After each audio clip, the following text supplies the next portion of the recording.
So the obvious question, but how does it feel to be back playing Emily again? It feels really weird. Like, it's just, I've only done one day, and I worked with Kai. I haven't worked with Lily yet. I think that'll be really weird. But yeah, it's good to be back. What can you tell us about where Skins Fire picks up with Emily?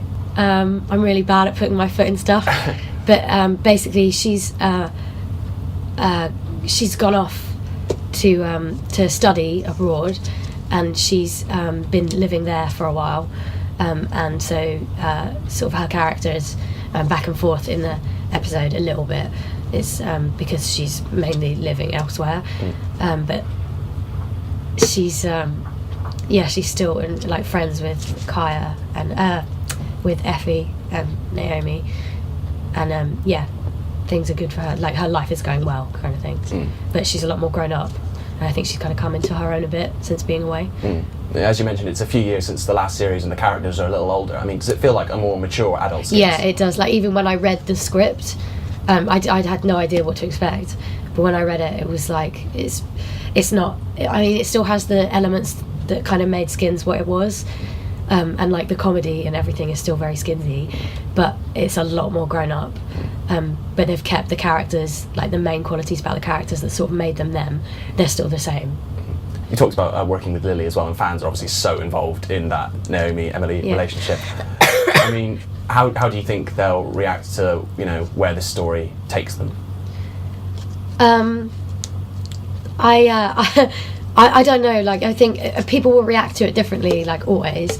I think with any life story, like, you're going to have things happen to people, and it's, it's not always bad, and it's not always good, but I think it's interesting.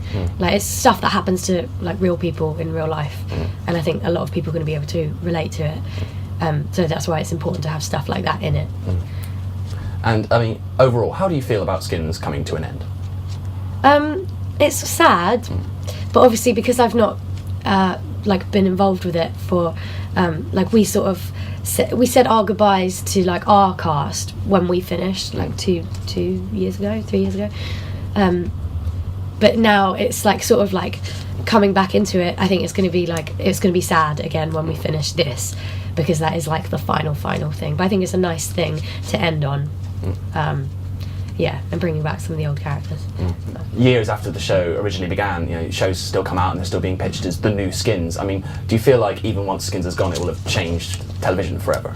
I think like the first, it was the, I don't want to take all the credit for it, because obviously it was the first series that and the sort of first cast that initially that was the first kind of thing of its kind. I think I remember my sister telling me about it and being like, there's nothing like it, like, it's completely different. But I think it has, like, even now when I sometimes read scripts and I'm like, oh, that's really Skinsy. I don't think people are lifting it from that, but it just I think it's changed the way, especially shows about young people are written, and how people see young people.